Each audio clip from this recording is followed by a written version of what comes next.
Bismillahirrahmanirrahim. Assalamualaikum warahmatullahi wabarakatuh. Waalaikumsalam. Bismillahirrahmanirrahim. Wassalatu wassalamu ala Rasulillah wa ala alihi wa sahbihi wa man tabi'ahum bi ihsanin ila yaumiddin, amma ba'du. Allahumma shalli sadri wa yassir li amri wahlul 'uqdatam min lisani yafqahu qawli. Allahumma inna nas'aluka ilman nafi'an wa rizqan thayyiban wa amalan mutaqabbalan. Allahumma alimna ma yanfa'una wa zidna ilman wal huda wat tuqa was salaha ya rabbal alamin. Bapak Ibu calon penghuni surga yang dirahmati Allah Subhanahu wa taala. Alhamdulillah, summa alhamdulillah, segala puji hanya milik Allah Rabb semesta alam. Salawat dan salam tak lupa kita curahkan kepada junjungan kita, suri tauladan kita, uswah hasanah kita, Nabiullah Muhammad sallallahu alaihi wasallam. Bapak Ibu dirahmati Allah Subhanahu wa taala, kita masuk bab baru, yaitu seputar sifat malu. Sebuah sifat yang selayaknya dimiliki oleh setiap muslim. Karena dengan seseorang memiliki sifat malu, dia bisa terhindar dari perbuatan yang menciderai kredibilitasnya.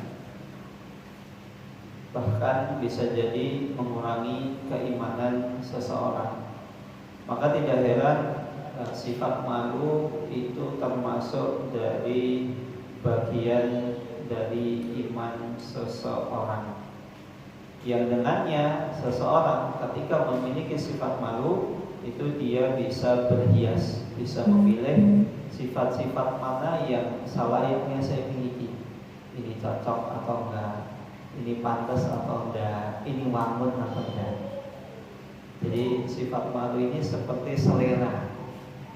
Seorang bisa pilih ini cocok, ini enggak, ini pantas, ini enggak, ini layak untuk dimiliki atau tidak. Sehingga ketika seseorang melihat sifat-sifat yang dia pikir, oh ini saya tidak layak, saya tidak wangun untuk memiliki sifat ini, maka akan ditinggalkan.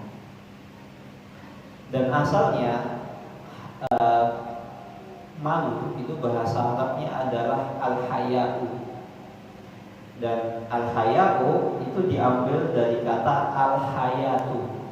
Apa itu al-hayatu? Al-hayatu itu adalah kehidupan.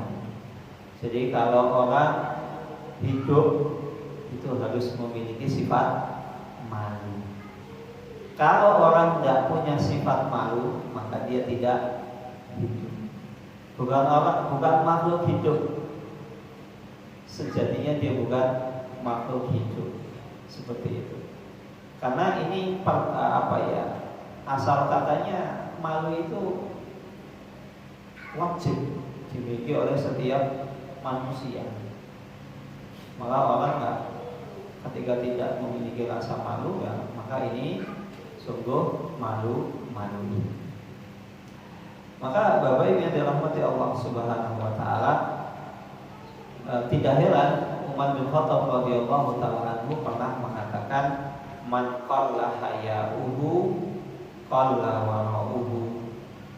Barang siapa yang dia sedikit memiliki rasa malu, atau rasa malu pada dirinya itu sedikit, qalla wara'uhu, maka sedikit pula rasa kehati-hatiannya. Orang kalau punya rasa malu itu kan hati-hati, mikir ini pantas atau enggak, ini wangun atau enggak.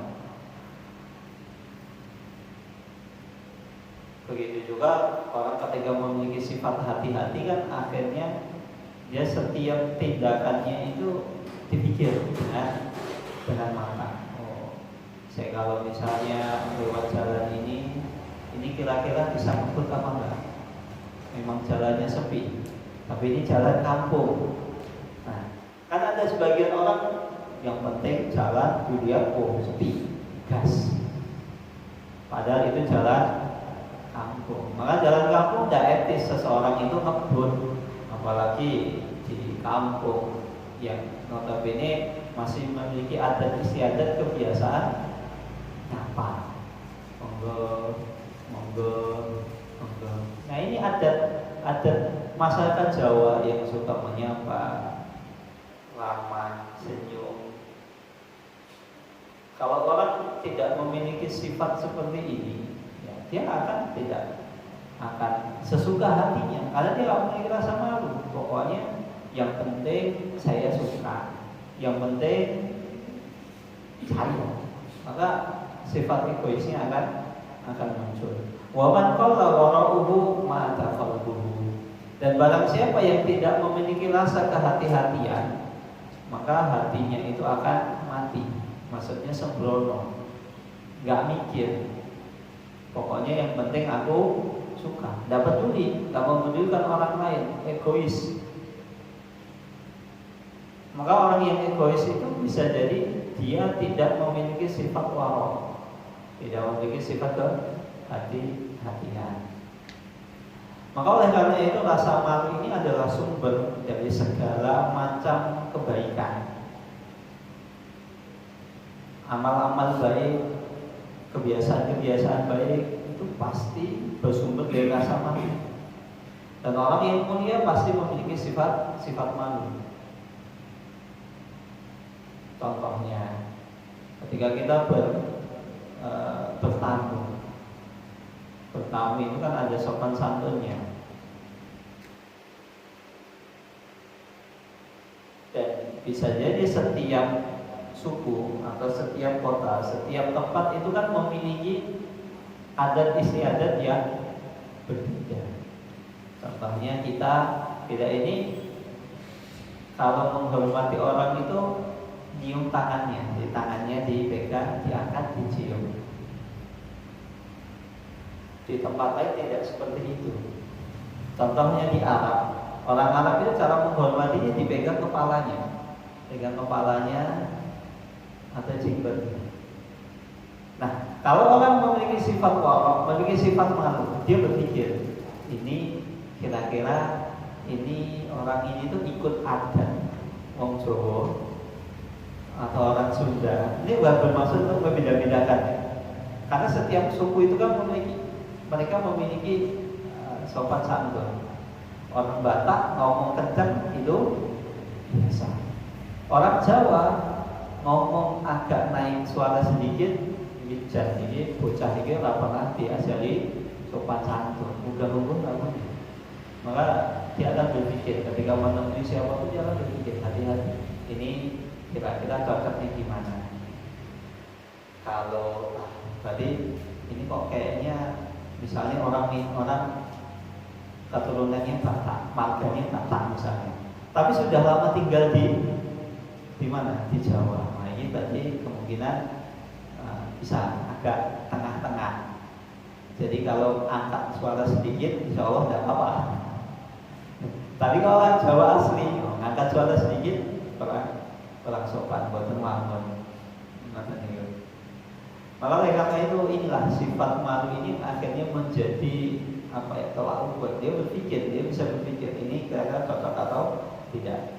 Dan diriwayatkan dari Imran ibn Husain radhiyallahu taala anhu bahwasanya Rasulullah SAW pernah bersabda, al-haya'u la ya'ti illa bi khair. Sesungguhnya sifat malu itu tidaklah mendatangkan kecuali kebaikan. Sifat malu itu pasti mendatangkan kepada kebaikan. Nah, ini ada yang sedikit kontra. Ini kan al-haya'u la ya'ti illa bi khair. Suatu ketika diriwayatkan dari Abu Qatadah bahwasanya suatu ketika aku sedang bersama Imran bin Husain. Imran bin Husain ini yang meriwayatkan hadis sesungguhnya rasa malu itu tidaklah mendatangkan kecuali kebaikan. Dan ketika itu Imran bin Husain itu sedang berada bersama sekumpulan manusia. Wa fina Busyair ibnu Ka'ab. Dan ketika itu ada Busyair ibnu Ka'ab. Maka Imran bin Husain ini mengabarkan kepada para sahabat yang lain, termasuk Busyair bin Ka'ab. Sesungguhnya suatu ketika aku sedang bersama Rasulullah SAW. Kemudian Rasulullah SAW bersabda, al-haya'u khairun kulluhu. Sejatinya rasa malu itu tidaklah mendatangkan kecuali kebaikan. Atau Rasulullah SAW mengatakan al-haya'u kulluhu khair. Intinya rasa malu itu pasti mendatangkan kepada kebaikan. Nah, akhirnya Busyair ibnu Ka'ab ini sedikit mengomentari hadis tersebut. Wahai Imran ibnu Husain, sesungguhnya kami pernah mendapati dalam sebuah buku, sebuah kitab, sebuah kata mutiara, bahwasanya dalam rasa malu itu terkadang mendatangkan sakinah. Itu sakinah mendatangkan ketenangan, mendatangkan ketidak tergesa-gesaan, tenang. Wal waqar itu kedewasaan. Karena kalau waqar itu kan memiliki sikap dewasa, tidak tergesa-gesa, tenang, boten kesusu, jadi memiliki rasa bijaksana. Wa min hudhufun, dan Busyair ibnu Ka'ab mengatakan, tapi terkadang rasa malu itu terkadang rasa malu itu malah menjadi dhufun, kelemahan seseorang. Karena sebab rasa malu, orang tersebut akhirnya dicela. Maka ketika Imran ibnu Husain mendapatkan komentar dari Busyair ibnu Ka'ab, dia mengatakan sebuah kalimat, bahkan ketika itu Imran bin Husain wajahnya tiba-tiba memerah, bahkan matanya melotot. Kemudian Imran bin Husain mengatakan, ala arani uhadditsuka an Rasulillah sallallahu alaihi wasallam wa tu'aqidu fihi. Apakah kamu tidak mendengar apa yang saya katakan tadi adalah ucapan Rasulullah, bukan ucapan saya? Maksudnya Imran Husain kalau yang ngomong saya, silahkan kamu protes, silahkan kamu bantah. Tapi ini yang mengatakan Rasulullah Sallallahu Alaihi Wasallam. Sampai akhirnya Imran Husain mengulangi lagi hadis tersebut, al-haya'u la ya'ti illa bi khair. Tapi Busyair ibnu Ka'ab tetap ngeyel. Enggak. Rasa malu itu terkadang malah menjadikan aib seseorang. Sampai akhirnya terjadi percekcokan antara Imran bin Husain dan Busyair ibnu Ka'ab. Ala kulli hal, Bapak Ibu yang dirahmati Allah Subhanahu wa taala, ini yang dimaksud dengan rasa malu. Rasa malu itu tidaklah mendatangkan kecuali kebaikan, adalah rasa malu yang di dalamnya itu mengajak seseorang itu kepada kebaikan. Jadi orang itu diajak kepada kebaikan, malu untuk melakukan kemaksiatan. Dan dengan rasa malu ini kan akhirnya akhlak seseorang itu akan menjadi sempurna, akalnya akan menjadi matang, adabnya akan menjadi baik. Sebagaimana sebuah sebuah ungkapan syair yang disebutkan, ya'ishul mar'u mastahya bi khairin. Seseorang itu senantiasa akan hidup dalam kebaikan. Senantiasa hidup dalam kebahagiaan, mastahya bi khairin, selama seseorang itu memiliki sifat malu. Wa yabqalu duma baqiya lihau, sebagaimana al-ud yaitu gaharu. Gaharu itu akan senantiasa dianggap mewah, dianggap berharga selama gaharu tersebut itu memiliki kulit. Bapak Ibu sih pernah ketemu kayu gaharu? Gaharu itu ya, kalau dari dorennya sama kayak kayu-kayu biasa, kayak kayu buat cetek geni, buat misalnya buat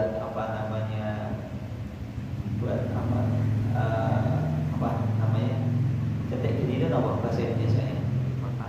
Buat kayu bakar, yang mirip dengan kayu bakar. Tapi kayu gaharu ini ketika dibakar itu baunya langsung wangi. Nah, ketika kayu gado tersebut tidak memiliki kulit, maka tidak memiliki harga. Maka seperti itu. Dan bahkan di antara kemuliaan rasa malu ini sebagian dari iman. Rasulullah SAW pernah bersabda, al-imanu bid'un wa sab'una syu'bah. Sejatinya iman itu ada sekitar terbagi menjadi 70 cabang atau 70 lebih. A'laha qaulu la ilaha illallah. Cabang yang paling tinggi adalah ucapan la ilaha illallah, yaitu seseorang mentauhidkan Allah, seseorang beribadah hanya kepada Allah Subhanahu wa taala saja.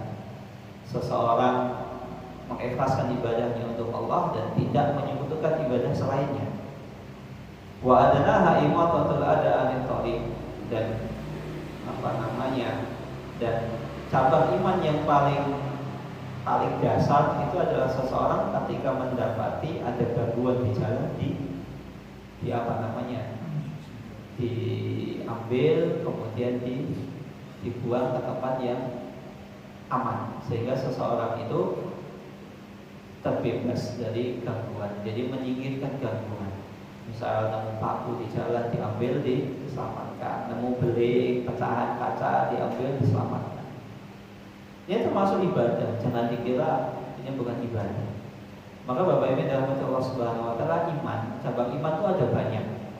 Dan ini sebagai bantahan kepada seseorang yang misal kalau kamu misalnya enggak melakukan ini, maka kamu tidak beriman. Tidak tepat seperti itu. Iman itu ada cabang-cabang, ada cabang yang paling tinggi, ada yang paling rendah. Sebagaimana puzzle. Puzzle itu kan ada yang puzzle yang besar, ada yang puzzle yang kecil. Nah, menyingkirkan gangguan di jalan ini puzzle yang paling kecil, sedangkan la ilaha illallah mentauhidkan Allah puzzle yang paling besar. Maka tidak bisa dikatakan ketika ada puzzle yang kecil nggak ketemu, puzzle yang mana ada ketemu. Oh, ini tidak bisa dikatakan sebagai puzzle. Nah, maka tidak tepat seseorang ketika mengatakan kamu misalnya sekali seseorang itu tidak sholat itu langsung kafir. Nah, maka orang kalau tidak sholat itu kan bisa dirinci dulu. Dia kalau meyakini sholat itu wajib dan dia tidak melaksanakan sholat, dia tahu saya sholat itu wajib, tapi saya nggak mau melaksanakan sholat, maka dia kafir.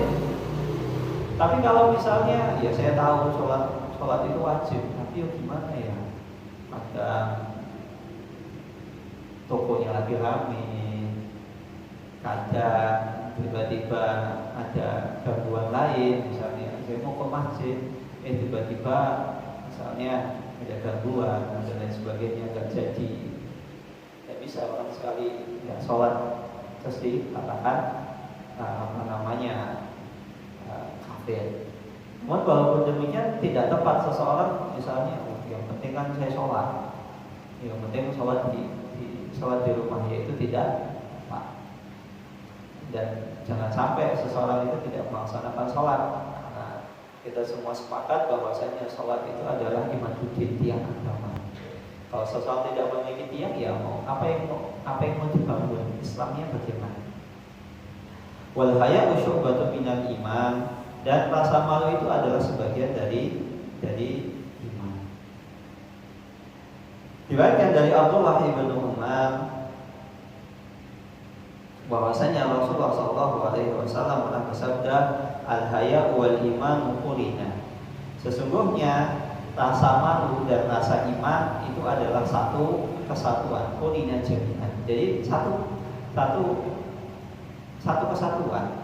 Fa idza rufi'al ahaduhuma rufi'al akhar. Maka ketika seseorang itu tidak memiliki rasa malu, maka imannya pun juga akan tergerogoti. Nah, kalau tidak punya rasa malu, tidak peduli. Pokoknya yang penting saya bahagia, yang penting saya senang, yang penting ini dunia saya, tidak peduli. Maka banyak kita dapati orang tidak mengindahkan etika, sopan santun, misalnya bermesraan di tempat-tempat umum, ya artinya dia tidak memiliki rasa malu. Kemudian saya biasa ini Ketika saya tuh tinggal di Inggris 20 tahun, kayak gini biasa. Itu di Inggris, itu di Inggris. Yang mungkin menurut orang sana itu adalah sesuatu hal yang wajar, tapi sejatinya jika kita tanyakan apakah ketika kita bermesraan itu etis di apa namanya, diubat di hadapan ciuman, mesra, saya yakin tidak. Semua orang kalau mau bermesraan ya cari tempat yang kira-kira sepi, kosong, seperti itu.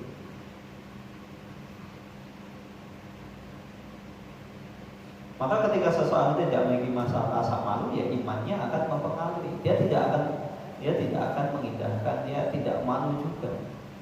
Masa misalnya seseorang ketika memiliki masalah malu, saya mau tidak sholat ya, mungkin sholat jamaah di masjid itu kan sunnah muakkadah.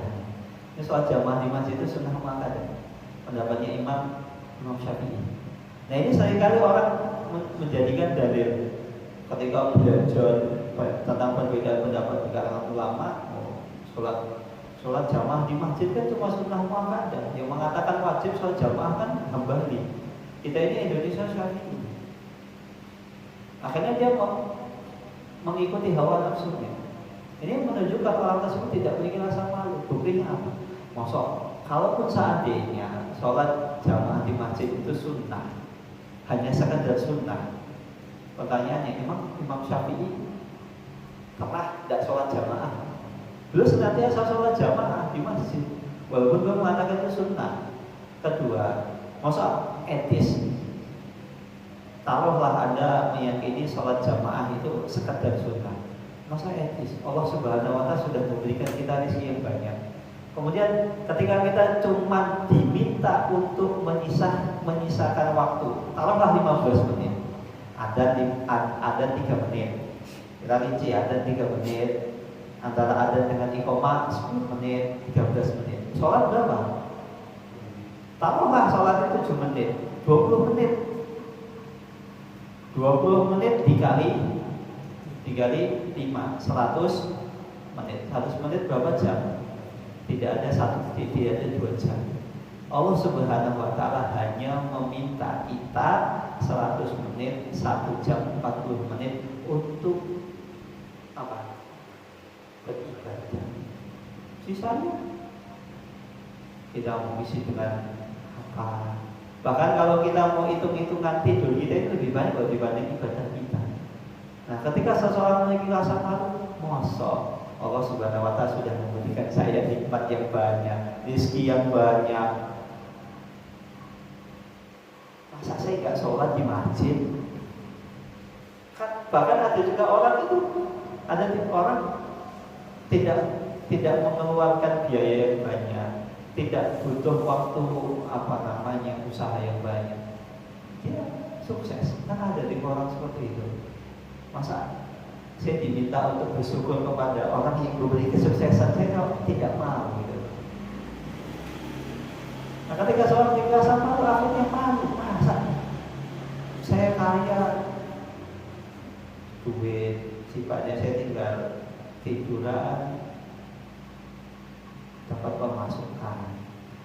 Saya memiliki anak yang cantik, ganteng, penurut, istri yang menurut, tidak neko-neko.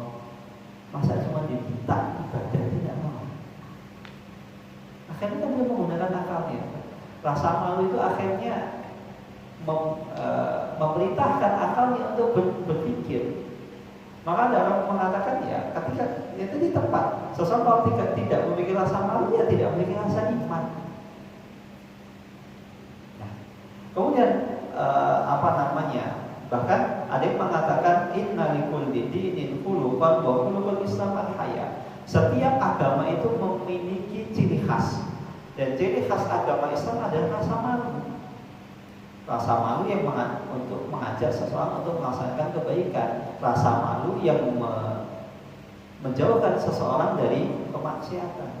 Masa saya mau tahu begini, oke saya punya uang banyak, masa saya mau isi dengan mabuk? Mungkin mabuk-mabukan ya, tapi Khamar itu kan, minuman keras, itu kan bisa merusak tubuh seseorang. Akhirnya dia berpikir, masa saya ini diberikan anggota badan yang sempurna, masa mau saya rusak? Bagaimana nanti pertanggungjawaban saya? Mungkin kalau saya rusak sendiri, nah bagaimana kalau misalnya anak saya rusak? Karena bisa jadi seseorang itu anak yang lahir dari seorang orang tua, bapak atau ibu yang pecandu minuman keras, itu anaknya nanti akan terpengaruh. Entah mungkin nanti ada organnya yang rusak, seperti itu. Bahkan ada sebagian orang itu mengatakan begini, saya tidak mau berbakti kepada bapak saya. Kenapa? Saya itu dari kecil memiliki jantung bocor. Kenapa kok saya memiliki jantung bocor? Karena bapak saya dulu suka mabuk-mabukan, ibunya enggak, bapaknya cuma mabuk-mabukan. Ternyata anak lahir dari generasi tersebut itu seorang anak yang memiliki jantung bocor. Dia akan berpikir, mungkin kalau yang mendapatkan akibat cuma saya bisa menanggungnya. Nah kalau anak saya atau misalnya orang terdekat saya dan sebagainya, orang kalau mabuk mungkin tiba-tiba ngantemin orang saja. Bahkan ada orang yang ketika mabuk dia tidak sadar menzinai anaknya sendiri. Makanya dia berpikir, berkat ini kira-kira bagus nggak, layak nggak? Dari Abu Hurairah menguatkan hadis-hadis yang sebelumnya, al-haya'u minal iman, rasa malu itu dari iman, dan iman buat iman fil jannah. Dan barang siapa memiliki rasa malu maka dia akan masuk surga. Wal bada'u minal jafa, dan kasar, ngomong kasar, perilaku yang jelek itu minal jafa, termasuk dari perangai orang-orang yang tercela. Wal jafa'u fitnah, dan orang yang memiliki perangai jelek, kasar, suka ngomong kotor, itu tempatnya di neraka. Bukan berarti mengatakan kamu kalau bisa masuk neraka. Ya. Konsepnya begini, orang kalau ngomong kasar, kotor, jelek, itu maksiat atau bukan Bapak Ibu? Orang ngomong kotor, jelek, misuh itu maksiat atau bukan? Maksiat. Nah, bukankah setiap orang yang melakukan maksiat pasti dia akan mendapatkan akibatnya? Dosa kan? Orang melakukan maksiatnya berdosa. Nah kalau orang yang berdosa, masa nggak diadab, masa nggak diikom? Kalau orang yang melakukan maksiat ya nanti akan diikom, akan diadab oleh Allah Subhanahu wa Ta'ala. Ya tergantung maksiatnya banyak atau sedikit. Kalau banyak ya diadabnya di neraka semakin lama, kalau sedikit ya semakin sedikit. Begitu juga sebaliknya. Maka tidak tepat kalau dikatakan misalnya yang sering dikatakan orang kullu bid'atin dhalalah. Setiap bid'ah itu adalah kesesatan. Nanti bid'ah itu tidak mencontohi nabi maksiat. Dan setiap kemaksiatan itu adalah kesesatan.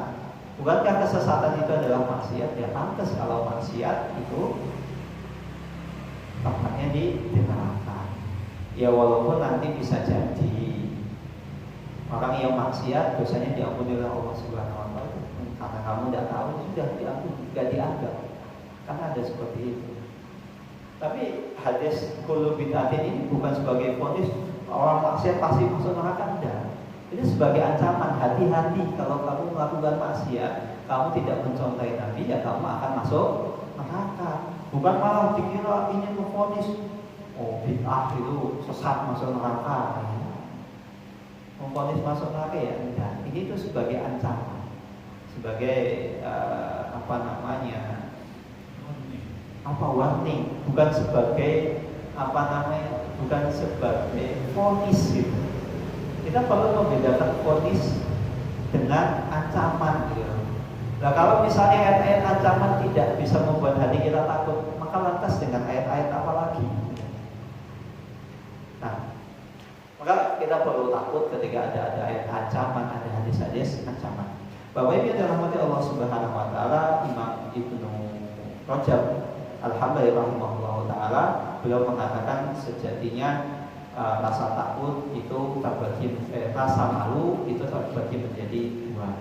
Yang pertama jibillah ghairu muktasab, yaitu rasa malu yang itu sudah menjadi ciri khas seseorang. Itu murni pemberian Allah Subhanahu wa taala. Susah untuk dicari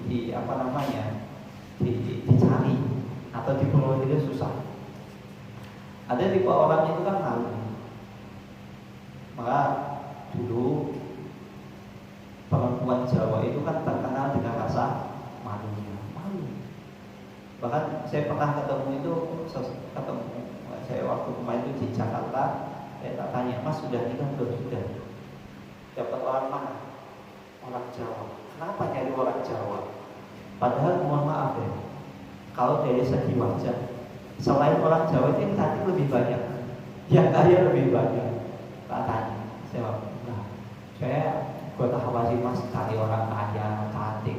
Itu ya cuman nggak lama. Saya itu sebenarnya cari orang Jawa, khususnya orang Jogja, karena saya itu sudah ketemu perempuan mana saja saya sudah pernah ketemu. Saya tidak pernah menemukan perempuan wong Jawa, khususnya Jogja, itu malu, enak loh Mas. Ketika melintas, ini Mas, izin gitu. Cuma mereka cuma gara-gara izin gitu, orang langsung dapat dulu mau saya ditawar yang kaya, anak pejabatnya, orang Jawa.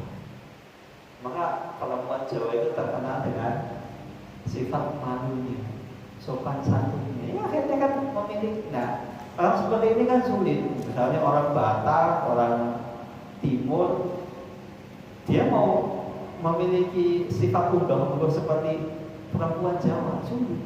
Sebagai orang Jawa sulit. Karena seramah-ramahnya kan wajahnya tetap beda gitu. Ini bukan maksud membeda. Maka ada tipe-tipe yang memang ini orang itu sulit untuk mendapatkannya gitu. Ini memang sudah pemberian Allah. Allah memberikan, dan ketika Allah menakdirkan ada orang yang memiliki sifat seperti ini, bangsa yang lain atau suku yang lain tidak memiliki sifat seperti itu bukan menjadi untuk membeda-bedakan, enggak. Karena memang sifat seperti ini cocok untuk masyarakat Jawa, sedangkan sifat ini cocok untuk masyarakat yang lain. Walaupun sejatinya ya mereka itu hatinya lembut. Saya punya banyak teman orang Timur, bahkan orang Afrika, wajahnya itu sangat-sangat. Tapi Masya Allah, hatinya itu lembut sekali. Maka bisa dikatakan ya kadang sama orang Jawa itu lebih lembut mereka. Karena orang Jawa itu kadang punya dendam itu ya 7 turunan ya. Orang mereka Melayu ini sifat-sifat seperti ini enggak. Kalau mereka kan terus terang. Ini sifat bawaannya kan terus terang. Orang Jawa kan sifatnya itu kan sungkan gitu. Akhirnya ya ada plus minusnya. Maka seperti ini, rasa malu seperti ini akan menjadikan seseorang itu kan seorang perempuan Jawa gitu, saat keluyuran malam-malam kan, kecuali ada hal-hal yang dibutuhkan. Dan yang kedua, rasa malu tersebut itu muktasab, rasa malu yang diperoleh, diusahakan. Dan rasa malu yang diusahakan ini bisa diperoleh dengan seseorang semakin mendekatkan diri kepada Allah, belajar, baca Al-Quran, baca hadis, merenungi firman Allah, merenungi sabda Nabi Muhammad SAW. Akhirnya menjadikan hatinya itu lembut, hatinya itu halus, mudah menangis. Loh, baca Al-Quran itu tidak perlu paham artinya loh untuk menangis. Ini salah satu bacaan yang tidak ada bacaan selain Al-Quran. Kalau baca Al-Quran tidak butuh paham kok. Untuk nangis loh, untuk sekedar nangis loh ya. Ada orang yang saya pernah ketemu orang orang Meksiko, ketika Meksiko atau Kanada. Waktu itu umroh. Umroh saya ketemu waktu makan di restoran, kemudian selesai makan diajak sholat bareng. Saya dapati dia nangis terharu. Kemudian, karena saya itu kan ya bahasa Inggris itu paham, cuma ngomong agak sulit. Ada temannya coba tanya kenapa dia nangis. Ya, Mister, kenapa kamu nangis begitu? Saya tadi dengan Al-Quran yang dibacakan imam tadi. Coba tanya, paham lagi? Saya tidak paham sama sekali, tapi saya nangis. Jadi ini artinya ketika seorang mengakui kesalahannya, semakin mendekatkan diri kepada Allah, dia hijrah, dia tobat, bisa nangis. Tapi lebih baik lagi ketika seseorang itu bisa paham Al-Quran, bisa memahami, bisa mentadabburi, itu lebih baik. Maka Fudail bin Iyad itu pernah mengatakan, Al-Quran yang kalian baca itu bukan cuma untuk bagus-bagusan suara, bukan cuma bagus-bagusan makomat, bukan bagus-bagusan tajwid, tidak. Allah Subhanahu wa Ta'ala menurunkan Al-Quran itu tujuannya agar kalian mempelajarinya, kalian mentadabburinya, kalian bisa merenunginya, sehingga kalian bisa nangis. Sehingga ketika kalian nangis, hati kalian menjadi lembut, kalian memiliki sifat malu, kalian takut kepada Allah Subhanahu wa Ta'ala, sehingga ketika kalian mau berbuat apapun kalian berpikir, saya begini, nanti bagaimana pertanggungjawabannya di akhirat. Saya begitu, nanti pertanggungjawabannya di akhirat seperti apa. Ini rasa malu yang diinginkan oleh Allah Subhanahu wa Ta'ala. Maka oleh karena itu rasa malu yang didapatkan dengan mendekatkan diri kepada Allah Subhanahu wa Ta'ala, ini adalah sebaik-baik rasa malu yang diberikan Allah Subhanahu wa Ta'ala kepada hamba. Karena apa? Rasa malu tersebut didasari atas rasa iman, didasari atas firman Allah, didasari atas sabda Nabi Muhammad Sallallahu Alaihi Wasallam, bukan karena maksud saya nggak etis lah seperti itu, nggak etis lah saya. Yaitu sekedar ya sifat malu, yaitu baik. Namun sifat rasa malu yang lebih sempurna adalah rasa malu yang didasari rasa malu karena iman dan takwa kepada Allah Subhanahu wa Ta'ala. Dan akhirnya dengan rasa malu tersebut akhirnya bisa mendorong seseorang untuk memperbanyak amal soleh dan menjauhi amal-amal keburukan atau maksiat. Ini yang dimaksudkan dari sabda, maka al-fahsyu fi syai'in qattun illa syarah wa la kana al-haya'u fi syai'in qattun illa zana. Dan tidaklah rasa maksiat tersebut itu kecuali akan menciderai seseorang, dan tidaklah pula rasa malu tersebut ketika dimiliki oleh seorang hamba kecuali akan menghiasi orang tersebut, sehingga rasa malu tersebut itu akan menjadi akhlak seseorang, yang mana rasa malu tersebut itu menjadi kunci kebaikan. Dan sebagaimana seseorang memiliki sifat yang keras, bengis, itu akan menjadi kunci amal maksiat-maksiat selanjutnya. Dan cukuplah seseorang itu dikatakan orang yang merugi, orang yang celaka, ketika Allah Subhanahu wa Ta'ala mencabut rasa malu tersebut itu dari dirinya. Maka ketika seseorang dicabut rasa malu, orang tersebut tidak akan bahagia hidup di dunia maupun di akhirat. Wallahu ta'ala a'lam bishawab. Yang bisa saya sampaikan, kalau tidak saya mohon maaf. Assalamualaikum warahmatullahi wabarakatuh. Waalaikumsalam. Ada pertanyaan? Kalau tidak ada pertanyaan, boleh disampaikan setelah sholat. Monggo, saya longgar. Mau tanya silahkan. Saya malah senang kalau ditanya sebenarnya, karena seringkali dapat ilmu baru. Tidak ada buat majelis. Subhanallahumma wa bihamdika asyhadu an la ilaha illa anta astaghfiruka wa atubu ilaik. Assalamualaikum warahmatullahi wabarakatuh.